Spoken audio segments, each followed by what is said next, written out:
अस्सलाम वालेकुम वरहमतुल्लाहि वबरकातुह। उम्मीद है आप सब खैरियत तंदुरुस्ती और आफियत के साथ होंगे। आप देख रहे हैं JJC बाई सर जवाद। आज की लेक्चर वीडियो सेकेंड ईयर वालों के लिए लाया हूँ। शुरू करते हैं। बिस्मिल्लाहिर्रहमानिर्रहीम।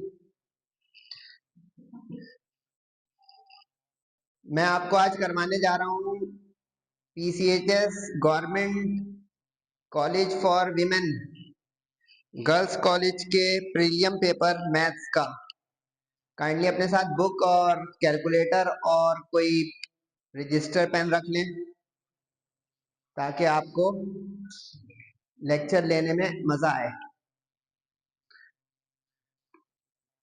थोड़ा सा मैं समझाऊंगा भी, जो समझाने की चीजें होंगी तो जरा तवज्जो रखिएगा, मुझे सुन भी लीजिएगा और जितना नजर आ रहा हूँ देख भी लीजिएगा। सही है। अच्छा, ये अब जो पेपर है इसके ऊपर तो लिखा है बोर्ड ऑफ इंटरमीडिएट एजुकेशन, लेकिन अगर आपको नजर आ जाए यहाँ पे तो ये PCHS कॉलेज वालों ने अपना प्रीलियम पेपर इस अंदाज से लिया है। ठीक है, 20 MCQs है। MCQs जो है कुछ बुक की है कुछ बुक की नहीं है, तो ये मिला जुला केस है। पहली MCQs बुक की है, चैप्टर नंबर 3 डिफरेंशिएशन की MCQs है। Tangent inverse root X, tangent inverse root X का जो है वो डेरिवेटिव मांग रहे हैं, तो चेन रूल लगा दें जल्दी से। MCQ नंबर 1, डेरिवेटिव लेना है हमें tangent inverse of root X का। तो इसका मतलब हो गया कि ये हो गया 1/1 प्लस रूट एक्स का whole square into derivative of root X, क्योंकि जो टेंजेंट इनवर्स का डेरिवेटिव होता है वो होता है 1/1 प्लस एक्स स्क्वायर। ठीक है, ये फॉर्मूला आपको याद है। तो अब यहाँ पे x की जगह रूट एक्स है, तो ये रूट एक्स का स्क्वायर जो है सॉल्व करें आप, 1/1 प्लस रूट एक्स, एक्स से बाहर आ जाएगा, और रूट एक्स का डेरिवेटिव होता है 1/2 रूट एक्स। ठीक है सर, ये कैसे हुआ? ये ऐसे हुआ बेटा कि रूट एक्स का मतलब है एक्स के ऊपर पावर हाफ। ठीक है, अब मुझे इसका डेरिवेटिव लेना है एक्स की पावर हाफ का, तो एक्स की पावर हाफ का क्या हो जाएगा, हाफ बैक पे और एक हाफ में से 1 कम करें तो क्या हुआ 1/2, और एक्स हाफ नीचे जाके हो गया एक्स हाफ, और ये हो गया अल्लाह भला करे आपका 1/2 रूट एक्स। समझे? इस तरह ये, अब इसको 2 को साइड पे कर लें तो ये हो जाएगा root X into 1 root X और एक्स रूट एक्स। ऑप्शन ढूंढे, मिस प्रिंटिंग के साथ ऑप्शन है इसमें ये वाला, इसकी मिस प्रिंटिंग को सही कर लें, यहाँ पे भी रूट आएगा। थर्ड ऑप्शन के साथ रूट आएगा। आवाज आ रही मेरी? एक्सीलेंट। तो कहने का मतलब ये है कि आप आंसर याद ना करें, आंसर को सॉल्व करें और फिर उसकी बुनियाद पे करें। उसके बाद चैप्टर नंबर 2 की MCQs है, यानी फंक्शंस एंड लिमिट्स की। इसमें वो कह रहा है कि limit of n tends to infinity, और है यहाँ पे 1 प्लस 1/n की पावर -7n। एक इसकी आइडेंटिटी होती है बड़ी मशहूर, अगर ये आपको याद होगी तो जल्दी से हो जाएगा। x टेंड्स टू इंफिनिटी और यहाँ पे 1/1/x की पावर x जो है ये होता था e। सही, आइडेंटिटी याद कर लें। अब इसका मतलब ये है कि यहाँ पे अगर x हो तो यहाँ पे उसका रेसिप्रोकल हो। तो अब देखें यहाँ पे ये n है 1/, में तो इसका रेसिप्रोकल तो है, लेकिन ये -7 ज्यादा है, तो इसको हम यूं लिख सकते हैं, लिमिट ऑफ n अप्रोचेस या टेंड्स टू इंफिनिटी 1 + 1/n, और इसको मैं लिख सकता हूँ n इंटू -7। तो अब ये वाला हिस्सा अगर आप देखें पूरा, तो ये वाला हिस्सा पूरा e हो गया, और ये -7 जो पावर में आया ये इसका आंसर हो गया। तो इस बुनियाद पे ये आंसर थर्ड ऑप्शन e की पावर -7। देखिए ये बुक की एमसीक्यूज अगर हैं भी तो आप इसको याद ना करें, क्योंकि आगे एप्टीट्यूड टेस्ट वगैरह के लिए अंडरस्टैंडिंग करेंगे तो फायदा हो जाएगा। उसके बाद चैप्टर नंबर 1 की मैपल कमांड की एक एमसीक्यूज दी है। अच्छा, मैपल कमांड की जो एमसीक्यूज है ये तो याद, आप एक लिस्ट बता रहा हूँ, बुक के पेज नंबर 6 पे पहुंच जाए, वहां पे लिस्ट बनी हुई है सारी कमांड्स की। तो वो सारी कमांड्स जो है अगर आप एक जगह देखेंगे तो उसमें आपको ये रीसेट ऑल वेरिएबल्स जो है उसका रीस्टार्ट की जो है कमांड से, काफी सारे स्टूडेंट रीसेट देख के रीसेट ही दबा देंगे, उससे रीसेट से तमाम वेरिएबल्स रीसेट नहीं होंगे, रीस्टार्ट से होंगे। 4 जो है वो चैप्टर नंबर 7 स्ट्रेट लाइन की है। वो कह रहा है कि अगर लाइन एक्स एक्सिस से कोइंसाइड करे, एक्स एक्सिस से कोइंसाइड करे, अब एक्सिस ये होता है, इससे अगर एक लाइन कोइंसाइड करेगी तो इसका अंदर इसके हर पॉइंट पर y 0 होगा। ठीक है, तो इसका ऑप्शन आ जाएगा इक्वेशन का y इज इक्वल टू 0, यानी थर्ड ऑप्शन। लेकिन इसकी एक साइड एमसीक्यूज भी बता देता हूँ। अगर लाइन पैरेलल टू, वो कहता है एक्स एक्सिस, जैसे ये पैरेलल वाला बोल देता, ये तो कोइंसाइड है ना, पैरेलल टू एक्स एक्सिस बोल देता, तो उस सूरत में y is equal to constant या y is equal to B आता है, क्योंकि अब देखिए यहाँ पे 1 2 3 कुछ भी कांस्टेंट भी आएगा, जीरो नहीं आएगा हर पॉइंट पर। समझ रहे हैं? उसके बाद जो पांचवी एमसीक्यू फिर चैप्टर नंबर 2 की है, यानी फंक्शन एंड लिमिट्स की। इसकी भी एक आइडेंटिटी बता देता हूँ। वैसे तो आप लोगों ने ये इसके क्वेश्चंस भी किए होंगे एक्सरसाइज में। Limit of x tends to 0 sine x upon x is 1, ये एक आइडेंटिटी होती है, इसको समझे। साइन एक्स और एक्स, यानी यहाँ पे जो साइन का एंगल होगा वही एंगल अगर हो तो ये 1 हो जाता है। सही है? अब अगर ये आपको समझ में आ रहा है कि ये 1 हो जाता है, तो आप इस वाले क्वेश्चन पे आ जाए, तो उसने लिखा हुआ है X sine 1 over X, MCQs number 5 में। लिमिट दे रहा है एक्स टेंड्स टू 0 और एक्स साइन 1 अपॉन एक्स। अब अगर आप गौर करें तो साइन के साथ 1 अपॉन एक्स है, तो इस एक्स को रेसिप्रोकल कर दें, तो ये हो जाएगा sine of 1 upon X upon 1 upon X. ठीक है, ये नीचे 1 है तो उसके रेसिप्रोकल में चला गया। अब देखें सेम सेम आ गया, ये सेम एंगल हो, ये इसकी जो है आइडेंटिटी। इस बुनियाद पर हम इसको कह सकते हैं कि इसका जवाब 1 आ जाएगा, क्योंकि same angle upon same angle sine के साथ हो तो 1। तो इसका ऑप्शन भी हो गया, अल्लाह भला करे आप लोगों का 1। आसान चल रहा है अभी तक मामला, गुड। छठी एमसीक्यू जो है वो आपकी आ गई वेक्टर डिफरेंशिएशन की, यानी कि चैप्टर नंबर 5 की। इसमें वो कह रहा है कि ये फंक्शन जो दे रहे हैं हम आपको बताएं कि ये कंटिन्यूअस है नॉट कंटिन्यूअस है, ये इसकी लिमिट ही एग्जिस्ट नहीं करती। कंटिन्यूअस फंक्शन क्या होता था बेटा? कंटिन्यूअस फंक्शन की पहचान ये होती है कि उसकी अगर हम लिमिट अप्लाई कर दें, जैसे यहाँ पे t की लिमिट है इंफिनिटी,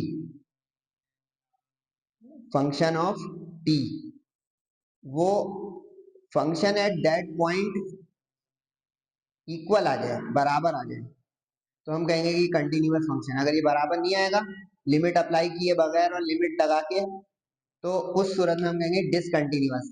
ये जबानी जबानी देख लेते हैं हम। अब कॉस पाई, टी की जगह जो है पाई रखते हैं, तो कॉस पाई होता है -1, यानी पाई का मतलब 180। और कॉस 2 पाई, कॉस 2 पाई का मतलब हो गया 360। सॉरी साइन 360, साइन 360 होता है 0, यानी ये मंदर बन गया इसका। अगर हम इसकी लिमिट लगा दें t टेंड्स टू पाई, तो कॉस ऑफ पाई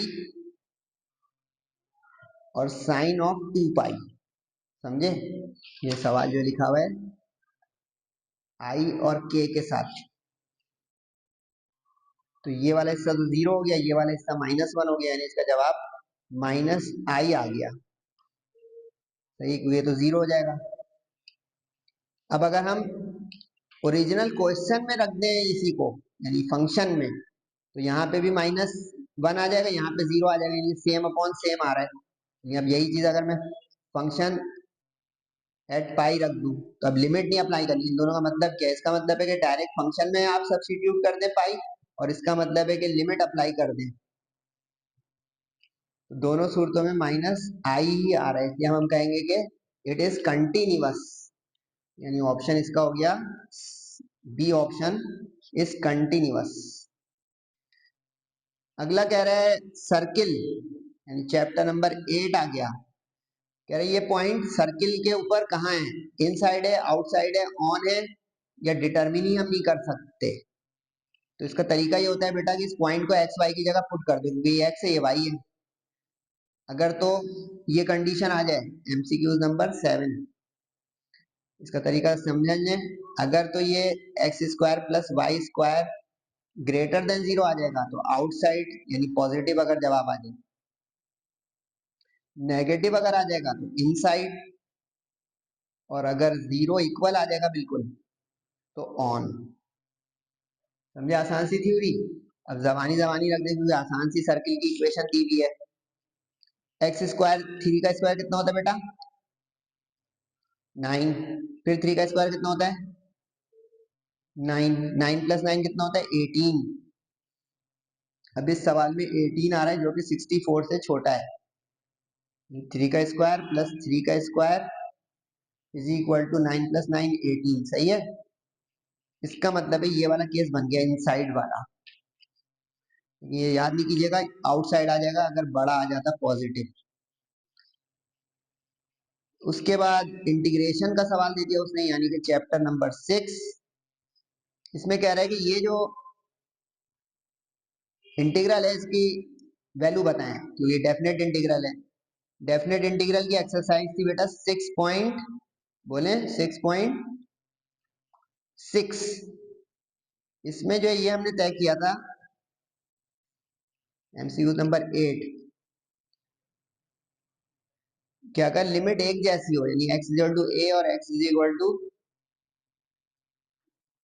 ए और फंक्शन हो, तो अगर तो फंक्शन माइनस रखने से माइनस आ जाए, यानी कि ऑड फंक्शन हो,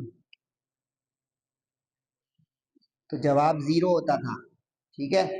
लेकिन अगर इवन फंक्शन हो तो सॉल्व करना पड़ता था, ठीक है। कोई फाइनाइट वैल्यू फिर आएगी, सॉल्व करना पड़ेगा, पूरा सवाल बन जाएगा सेक्शन सी का। तो यहाँ पे जबानी पहले देखने की, ये इवन फंक्शन है कि ऑड है, अगर ऑड हुआ तो बचत हो जाएगी हमारी। एक्स के ऊपर क्यूब है, यानी एक्स को माइनस एक्स से रिप्लेस करें तो माइनस एक्स का क्यूब माइनस एक्स हो जाएगा। ये एक्स पे स्क्वायर है, ये पॉजिटिव हो जाएगा। और ये एक्स पे अजीबो गरीब पावर है, तो वो अजीबो गरीब का मतलब है माइनस ही हो जाएगा। तो ये तीतर बटेर हो गया, क्योंकि ये पहली और दूसरी टर्म जो है आधी साइन बदल रही है, आधी नहीं, क्योंकि 3x² वाले की तो साइन बदल जाएगी। ओ सॉरी, नहीं बदलेगी, सेम रहेगा। ये 3x², तो यहाँ पे माइनस एक्स का स्क्वायर किया तो ये 3x² वापस आ गया। लेकिन पहली टर्म थी x³, पहली टर्म है x³, सही है। x³ के अंदर अगर मैं माइनस एक्स रखूंगा तो ये तो आ जाएगा माइनस x³। अब इसका मतलब ये वाला केस बन रहा है कि साइन उलट पलट हो रहे हैं, यानी फंक्शन रीअपियर नहीं हो रहा। जब रीअपियर नहीं हो रहा तो हम कहेंगे कि लिमिट इसकी 0। इसके बाद ये जो है एप्लीकेशन ऑफ डिफरेंशिएशन, यानी चैप्टर नंबर 4 में से आ गया। ये तो थ्योरी है, जल्दी से बताएं आप लोग मुझसे पहले। कह रहे हैं अगर फंक्शन जो है ऐसा हो कि जिसके जो है फर्स्ट डेरिवेटिव 0, तो उस पॉइंट सी को क्या कहा जाता है, उस पॉइंट सी को कहा जाता है स्टेशनरी पॉइंट, क्योंकि वो स्टेशनरी पॉइंट पे टर्निंग पॉइंट होता है जहां से वो एक्स की वैल्यू आती है। समझे कि ये एक्स की वैल्यू है, इस एक्स की वैल्यू से जो आएगी वैल्यू, वो टर्निंग पॉइंट होगी, इसको टर्निंग पॉइंट भी कहते हैं। Auxiliary circle of ellipse, ellipse chapter number 9 conic. Auxiliary circle क्या होता है किसी इलिप्स का, ऑक्सिलरी सर्किल बेटा ये होता है, ये है एमसीक्यूज नंबर 10। अगर फर्ज करें कि ये एक इलिप्स है एक्स एक्सिस जिसका मेजर एक्सिस हो, तो ये इलिप्स जिस सर्किल के अंदर बनेगा ना, वो इसका ऑक्सिलरी सर्किल कहलाएगा। आसान से लफ्जों में, किसी एलिप्स का जो सरकमस्क्राइबिंग सर्किल होता है वो ऑक्सिलरी सर्किल होता है।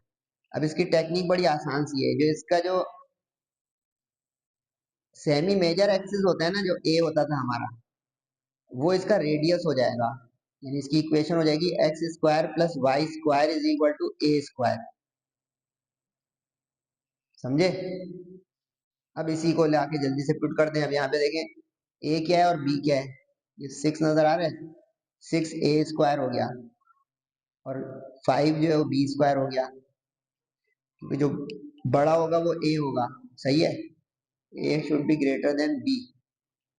तो ढूंढे x² प्लस y² जोड़ 6 वाला ऑप्शन, डी ऑप्शन आ गया। लेकिन ये रटिएगा नहीं, अगर यहाँ पे 6 लिखा होता और यहाँ पे 9 लिखा होता तो 9 वाला ऑप्शन आता। यानी ये नहीं देख लीजिएगा कि x के नीचे जो लिखा हुआ है, जो बड़ी वैल्यू हो वो बस देखेंगे हम। उसके बाद जो है दोबारा इंटीग्रेशन का सवाल आ गया, यानी चैप्टर नंबर 6। इसमें वो कह रहा है कि function of x to the raise n into derivative where n is equal to -1। अगर n को -1 रखेंगे तो ये तो रेसिप्रोकल होकर पॉजिटिव हो जाएगा, यानी ऐसा मंजर बन जाएगा ये।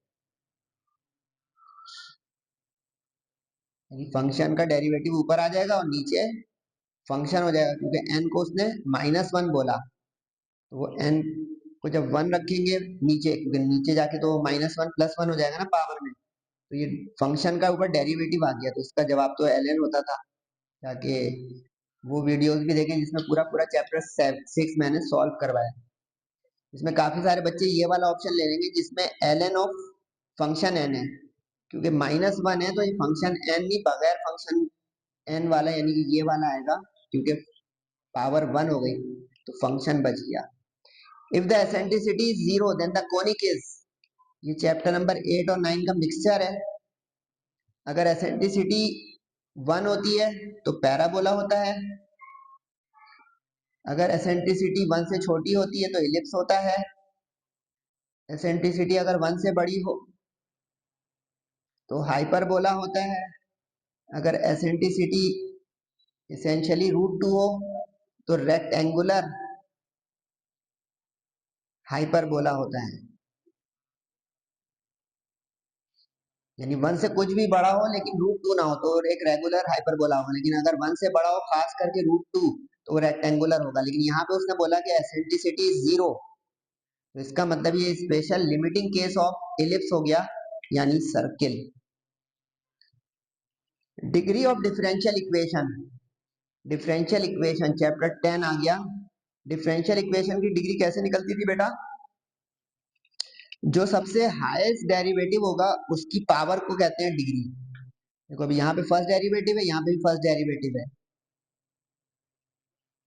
तो मजेदार सवाल नहीं है, क्योंकि दोनों में ही फर्स्ट डेरिवेटिव, एक जगह सेकंड होता है एक जगह फर्स्ट होता है, तो जो सबसे हाईएस्ट डेरिवेटिव होगा ना उसकी पावर। अब यहाँ पे हाईएस्ट पावर 2 नजर आ रही है, तो इसका ऑप्शन हो गया 2, यानी कि ऑप्शन बी। लेकिन साइड पे लिख लें एक चीज, order of differential equation, order of differential equation जो इससे तय होगा। ये जो डिग्री है ना, ये डिग्री लिखा हुआ है, ठीक है, डिग्री निकलेगी इससे। ऑर्डर जो है ना वो इससे निकलता है कि हाईएस्ट डेरिवेटिव क्या है। अब जैसे इसका डिग्री ऑर्डर होता 1, क्योंकि सबसे बड़ा जो डेरिवेटिव है वो फर्स्ट ऑर्डर डेरिवेटिव है, यानी D1। समझे? Length of tangent drawn from the point two this circle, chapter number 8। Length of tangent का एक फॉर्मूला होता था, MCQ नंबर 14 पे हम पहुंच गए। लेंथ ऑफ टेंजेंट का फॉर्मूला होता था टेंजेंट सेगमेंट का, x1² plus y1² plus 2gx1 plus 2f y1 plus c। ठीक है, अब ये इक्वेशन जो दी हुई है उसने डिस्टर्ब करके दी हुई है, 2x² 2y²। पहले इसको 2 से डिवाइड करें ताकि स्टैंडर्ड बने, तो ये क्या हो जाएगा, x² हो जाएगा, ये y² हो जाएगा। सही है, ये 4/2 से 2 हो जाएगा, और ये 8/2 से 4 हो जाएगा, और कांस्टेंट टर्म इसमें आगे है नहीं, 0 है, तो c की बचत हो गई। तो अब इसका मतलब है इसका 2gx, तो g आ गया -1, 2 से डिवाइड करेंगे ना, 2fy, तो इसका मतलब है f इसका आ गया 2, 2 से डिवाइड करेंगे, ठीक है, अब इसको जल्दी से पुट कर दें। पॉइंट क्या है, -1 2, -1 का स्क्वायर 2 का स्क्वायर, जी -1 रखा तो -2 इंटू -1, एफ रखा 2, 2 टू द 4, 4 इंटू 2, सी 0 है। इसको रूट में पूरा जल्दी जल्दी हल करें जबानी जबानी। 4 + 1 5, 5 8 और 5 बोले 13, 13 और 2 15, रूट में 15 आ गया। ये हो गया ऑप्शन नंबर डी। कुछ समझे, बस फॉर्मूला याद करें और ये याद रखिएगा कि coefficient of X square Y square must be 1, X square Y square का कोफिशिएंट 1 होना चाहिए। उसके बगैर अगर आपने कंपेयर कर लिया तो जी एफ गलत आ जाएगा और सी, उससे सारा काम हो जाएगा खराब। उसके बाद जो कह रहे हैं कि इस सेट को हम किस अंदाज में लिख सकते हैं, this set can be written as, ये फंक्शंस एंड लिमिट्स में से आ गया, यानी चैप्टर 2। इसमें आप पिछले साल का अगर आपने फंक्शंस और ग्राफ वाला चैप्टर पढ़ा होगा फर्स्ट ईयर में, तो ये नोटेशन जो होती है ना, स्मॉल ब्रैकेट और स्क्वायर ब्रैकेट, ये इंक्लूसिव और एक्सक्लूसिव को बयान करती है कि वो पॉइंट इसमें शामिल है कि नहीं। अब ये रियल नंबर का सेट है, रियल नंबर का सेट इंफिनिटी से इंफिनिटी तक होता है, यानी -इन्फिनिटी से लेकर +इन्फिनिटी तक। तो इसका मतलब है कि इसके अंदर ये इंफिनिटी से इंफिनिटी शामिल हो जाएगा, तो स्मॉल ब्रैकेट वाला आ जाएगा। मैंने स्क्वायर ब्रैकेट वाला अगर ये वाला ले लेंगे तो ये गलत हो जाएगा, क्योंकि इसके अंदर अनडिफाइंड वैल्यू भी आप शामिल कर देंगे। विच फंक्शन, अब ये उसने जो दिया है ना चैप्टर नंबर 3 में से, ये उसने बुक में से चेंज किया पीसीएचएस वाले टीचर ने। ट्रांसेंडेंटल फंक्शन, ये कौन सा फंक्शन होता है भाई, हमने तो पढ़ा ही नहीं है। Which can not be expressed, which cannot be expressed as combination of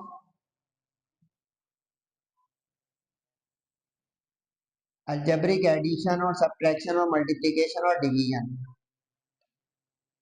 कुछ समझ नहीं आया, बताता हूँ क्या मतलब इस लिखने का। यानी ऐसे फंक्शन जिसको हम अलजेब्रिक अंदाज में ऐड या सब्ट्रैक्ट या मल्टीप्लाई डिवाइड ना कर सकें। जैसे मिसाल देता हूँ, sin x में cos x प्लस नहीं हो सकता, लेकिन अलजेब्रिक में x वाले x स्क्वायर वाले ये सब ऐड हो जाते हैं। इसी तरह टेंजेंट इनवर्स x में कॉट इनवर्स x ऐड नहीं हो सकता। इसी तरह एक्सपोनेंशियल ex वाले में एक्सपोनेंशियल y ऐड नहीं हो सकता, लॉग वाले में लॉग नहीं हो सकता। तो इसका मतलब हो रहा है कि ये तमाम अलजेब्रिक के अलावा, पॉलिनोमियल के अलावा जितने होंगे ना, वो ट्रांसेंडेंटल होंगे। आसान सा एक ट्रिक बता दूं, तो अब इसमें देखें एक्सपोनेंशियल दिया हुआ है ई वाला, हाइपरबोलिक दिया हुआ है एच वाला, इनवर्स ट्रिग्नोमेट्रिक दिया हुआ है साइन इनवर्स कॉस इनवर्स वाला। तो ये सारे ही जो है अलजेब्रिक ऑपरेशन को, जो है अरिथमेटिक ऑपरेशन को फॉलो नहीं करते, तो all of them are transcendental. Two lines are parallel, chapter number 7 दोबारा। दो लाइनें पैरेलल कब होती हैं, जब उनके बोले स्लोप्स बराबर होते हैं, m1 m2 बराबर। तो बहुत आसान सी आ गई, when their slopes are equal. Perpendicular बोलता तो नेगेटिव रेसिप्रोकल वाला उस वक्त होता जब ये परपेंडिकुलर बोलता, C option. Perimeter of rectangle, length and breadth, the sum of partial derivative, यानी चैप्टर नंबर 11 आ गया पार्शियल डेरिवेटिव। अब पार्शियल डेरिवेटिव का मतलब है ये मांग रहे हैं वो, partial of function of p with x plus partial of p with y। अब x के रिस्पेक्ट से करेंगे तो सिर्फ 2x का बताएं क्या होगा, तो 2 होगा, क्योंकि y का 0 हो जाएगा। और y का करेंगे 2y का, तो बताएं 2 हो जाएगा, क्योंकि x का 2x का 0 हो जाएगा, तो 2 + 2 से आ गया 4। इसमें पूछे ना, the sum of partial derivatives of function with respect to their independent variable, तो 2 + 2। ये मजेदार एमसीक्यूज थी, ये भी बुक की नहीं दी है उन्होंने। e की पावर n लिखा हुआ है चैप्टर नंबर 3, इसमें काफी सारे स्टूडेंट ये वाला ले लेंगे, e की पावर n वाला। गलत हो जाएगा, क्योंकि इसको यूं समझना है कि e की पावर जो n होती है, इसका मतलब है कि e के पावर कोई रियल नंबर है। मिसाल देता हूँ, e की पावर 1 का मतलब e की पावर 2 का मतलब e का स्क्वायर। अब ये सब एक कॉन्स्टेंट्स आ गए, ठीक है। e कांस्टेंट होता है, कैलकुलेटर में फीड करके देख लीजिएगा। e जो है वो अगर कांस्टेंट है तो डेरिवेटिव ऑफ कांस्टेंट क्या होता है, बोले जीरो। मतलब e का डेरिवेटिव ही होता है उस वक्त जब उसके ऊपर पावर में x हो, वेरिएबल हो। यहाँ पे तो e के ऊपर कितनी आना शुरू हो गई, 1 2 3 4, तो इसका मतलब इसका जवाब हो जाएगा डी ऑप्शन, जीरो। ये एमसीक्यूज रिपीट हो गई है, पीछे इनके पेपर में मौजूद है, ये ऑलरेडी रिपीटेड है, यानी कि ये एमसीक्यूज नंबर 13 है दोबारा से। अरे जाए नहीं भाई, सब्जेक्टिव का भी तो जायजा पेश करूं कि कौन कौन से चैप्टर की कौन कौन सी एक्सरसाइज के उन्होंने क्वेश्चन दिए हैं। इसको लेकिन रिवाइज कीजिएगा, इस पेपर को, बड़ा कीमती पेपर है इस सेंस में कि प्रैक्टिस के लिए अच्छा है। और टॉप कॉलेज है गर्ल्स का, पोजीशन होल्डर गर्ल्स का कॉलेज है, तो इसको अहमियत दें जरा भाई, ऐसे नहीं करें कि चले जाएं। 5 मिनट और लगेंगे भाई, और इसको सही से नोट करें, अपने बुक में मार्किंग कर लें तो बहुत ही बेस्ट हो जाएगा, क्योंकि मार्किंग कर लेंगे तो आपको अच्छा लगेगा कि भाई हमें तो सर जवाब ने बहुत काम की बात बता दी। अच्छा जी, सेक्शन बी, पीसीएचएस कॉलेज का फर्स्ट प्रिंसिपल मेथड से, यानी कि चैप्टर नंबर 3 का सवाल है। तो फर्स्ट प्रिंसिपल एक्सपेक्टेड सवाल है, प्रैक्टिस कीजिएगा। लेकिन बुक में यहाँ पे साइन 4x था, तो उसने थोड़ा चेंज किया, ये वर्ड टू वर्ड बुक का है 3.2 का, क्वेश्चन नंबर 2 का 3, ये उसने साइन 4x को थोड़ा शफल किया, लेकिन आप प्रैक्टिस करेंगे तो ये ओके सवाल है। उसके बाद जो है वो चैप्टर 2 का सवाल दे रहा है, यानी फंक्शन एंड लिमिट्स का। इसमें फर्स्ट ईयर का टच भी आएगा, इनवर्स ऑफ अ फंक्शन। ये सवाल उसने दिया है आपको बुक के पेज नंबर 52 की एग्जाम्पल। एक चीज पहले ही बता दूं, पीसीएचएस वालों ने काफी सारी बुक की सॉल्व एग्जाम्पल्स और काफी सारे रिव्यू एक्सरसाइज के क्वेश्चंस दिए हैं। बोर्ड एग्जाम में इतने ज्यादा नहीं आएंगे, पहले ही बता दूं। तकरीबन जो है 2 से 3 आ सकते हैं मैक्सिमम। इन्होंने तो तकरीबन 30% दे दिए। अगर अभी आप देखेंगे मेरे साथ तो आपको नजर आएगा कि कदम कदम पे इन्होंने बुक की सॉल्व एग्जाम्पल और रिव्यू एक्सरसाइज के क्वेश्चन दिए हैं। लेकिन प्रैक्टिस के लिए बहुत अच्छा है, जो स्टूडेंट मेहनत करना चाह रहे हैं वो जरूर करें। तो ये बिल्कुल एक्सपेक्टेड सवाल है, ये भी कोई अनएक्सपेक्टेड नहीं है, इसमें लिमिट मालूम और लगा दी उन्होंने। ये क्वेश्चन नंबर 11 है रिव्यू एक्सरसाइज का, देख रहे हैं, एक एग्जाम्पल का दीजिए, एक रिव्यू का। उसके बाद ये लिमिट के 2 सवाल है, चैप्टर 2 ये चल रहा है। ये वर्ड टू वर्ड एक्सरसाइज में से दिया, लेकिन फिर रिव्यू में से, लेकिन रिव्यू एक्सरसाइज क्वेश्चन नंबर 14 का 5 और 14 का 6, पेज 56 पर। इंटीग्रेशन बाय पार्ट्स, ये एक्सरसाइज 6.4 और एग्जाम्पल दे दिए पेज नंबर 169 की, ई एक्स साइन एक्स। देखिए एक एग्जाम्पल है, एक एक्सरसाइज का है, प्रैक्टिस करें, इम्तिहान में एक आएगा और शायद ना लगा हुआ। इंटीग्रेशन का सवाल सेक्शन बी में एक जरूर आएगा। अच्छा, ये सवाल जो किया है इन्होंने ये सही नहीं किया है, पूछे क्यों? क्योंकि एक ही चैप्टर के 2 लिमिट के सवाल नहीं आएंगे। प्रैक्टिस करनी तो कर ले, लेकिन एक जगह प्रैक्टिस कीजिएगा, 2 जगह नहीं होगा ये सवाल। देखिए यहाँ पे भी लिमिट का दिया हुआ है, यहाँ पे भी लिमिट का दिया हुआ है। अभी नीचे चल के बताऊंगा कि कौन सा एक रिड्यूस सिलेबस में से दे दिया और एक चैप्टर का सवाल ही नहीं दिया उन्होंने सेक्शन बी में, जो कि होना चाहिए था। फिर चैप्टर 2 का दे दिया, चैप्टर 2 का आशिफ टीचर लग रहा है मुझे, बार बार चैप्टर 2 के सवाल 3 आ गए, बोर्ड में 2 आएंगे चैप्टर 2 के, ये सब नोट कर लें। वैसे मेरी वीडियो मौजूद है जिसमें मैंने लिख दिया है पेपर पैटर्न और मॉडल पेपर। ये थोड़ा सा डिसबैलेंस पेपर है, फिर भी प्रैक्टिस करनी है तो करें। 3.4 चैप्टर 3 का इन्होंने दे दिया, प्रूफ का सवाल। अच्छा, ये पेज 86 पे क्वेश्चन नंबर 10 जैसा है, उन्होंने बुक में चेंज किया। इन्होंने यहाँ पे बुक में 2 था, वो देखने के लिए दे रहा है कि आप याद कर रहे हैं सवालों को या प्रैक्टिस कर रहे हैं। तो यहाँ पे 3 मिस प्रिंटिंग नहीं है, 3 से ही कीजिएगा, ये सवाल हो जाएगा। रिव्यू एक्सरसाइज का सवाल दे दिया, जो एक्सरसाइज थी उसमें यहाँ पे 10 था, यहाँ पे उसने साइन साइन साइन वाला रिव्यू एक्सरसाइज में से दिया, ठीक है, ये भी एक्सपेक्टेड सवाल है। ये तो बहुत ही एक्सपेक्टेड सवाल है, लेकिन ये सेक्शन सी में देना चाहिए था, उन्होंने सेक्शन बी में दे दिया है। नहीं सॉरी, वो सेक्शन सी का अपनी जगह पे है, मैंने गलत बोला। एल्टीट्यूड थ्रू भी ये 7.6 का है एक्सपेक्टेड, और equation of line having intercept sum 3, ये बिल्कुल एक्सपेक्टेड सवाल 7.6 का और 7.3 का, ये बिल्कुल दोनों एक्सपेक्टेड सवाल है, इसकी प्रैक्टिस करें, बहुत ही इंपॉर्टेंट क्वेश्चन है दोनों। डेरिवेटिव यूजिंग चेन रूल, अच्छा डेरिवेटिव के 3 पार्ट दे दिए, डेरिवेटिव के भी 2 आएंगे। अब उन्होंने चैप्टर नंबर 3 के, ये मैं बोर्ड का बता रहा हूँ, इन्होंने एक एक ज्यादा दे दिया है बोर्ड एग्जाम, सही है, लेकिन ये उन्होंने कहाँ से दिया बोले, दोबारा से उन्होंने दिया एक्सरसाइज 3.4 का क्वेश्चन नंबर 1 का 4 और 3.5 का पेज 93 पर क्वेश्चन नंबर 4 का 5। सर्किल के इक्वेशन एग्जाम्पल में से दी है, एक्सपेक्टेड सवाल है। पैराबोला की इक्वेशन ये भी एग्जाम्पल में से दी है, एक्सपेक्टेड सवाल है। हाइपरबोला ये भी एग्जाम्पल, देखें एग्जाम्पल की लाइन लगी हुई है, एग्जाम्पल में से कि बच्चे एग्जाम्पल नहीं करते हैं, करें, प्रैक्टिस के लिए बहुत अच्छा है कि एग्जाम्पल की तरफ ध्यान दिलवा रहे हैं पीसीएस के टीचर्स। डिफरेंशियल इक्वेशन ये भी चैप्टर नंबर 10 आ गया, बिल्कुल ये पॉसिबल है क्योंकि ये इस तरह की एक्सरसाइज में भी क्वेश्चन है जिसमें हम आर्बिट्रेरी कांस्टेंट को एलिमिनेट करके सॉल्व करते हैं।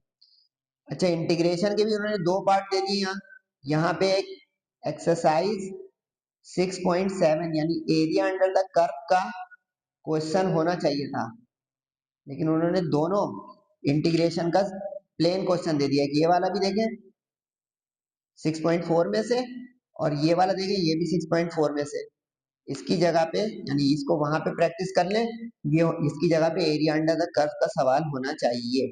ये इन्होंने रिड्यूस सिलेबस में से दे दिया, इसमें मैंने क्रॉस लगा दिया, इसको मत देखिएगा। इसी तरह सेक्शन सी में भी उन्होंने, अच्छा सेक्शन सी में चैप्टर नंबर 6 का कंपलसरी क्वेश्चन होगा, जरा ध्यान रखिएगा, काफी सारे स्टूडेंट इस तरफ ध्यान नहीं कर रहे हैं। कंपलसरी क्वेश्चन होगा क्वेश्चन नंबर 3, इन्होंने स्टेटमेंट नहीं लिखी है तो स्टेटमेंट अपने पास लिख लें कि क्वेश्चन नंबर 3 यानी इंटीग्रेशन कंपलसरी है सेक्शन सी में, ना दे तो वो बोर्ड के टीचर पर है, लेकिन आप प्रैक्टिस करके जाएं क्योंकि ये मॉडल पेपर और इंस्ट्रक्शन है कि इंटीग्रेशन का सेक्शन सी का क्वेश्चन कंपलसरी होगा। ये उन्होंने 6.2 में से दे दिए जो रिड्यूस है, लेकिन पहला पार्ट इंटीग्रेशन बाय पार्ट्स का है, ये प्रैक्टिस कर लीजिएगा। 4.4 का जो है वो अनएक्सपेक्टेड सवाल थोड़ा सा जो है वो उन्होंने दे दिया है, ये मैक्सिमम वैल्यूज वाला, लेकिन ये वाला सवाल एक्सपेक्टेड है। ये दोनों सवाल एक्सरसाइज के हैं, ये कर लीजिएगा 4.4 का दोनों, ये दोनों सवाल एक्सरसाइज के, देखो ना, relative maximum and minimum values of the function, ये दोनों पार्ट जो है क्वेश्चन 4.4 के एक्सरसाइज के।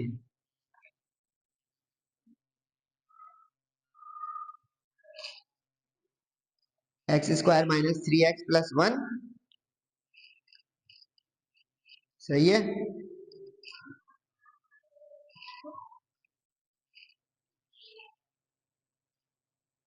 और x4 माइनस 8x स्क्वायर, ये एग्जाम्पल 1 है पेज नंबर 127 पे, एग्जाम्पल 1 है पेज नंबर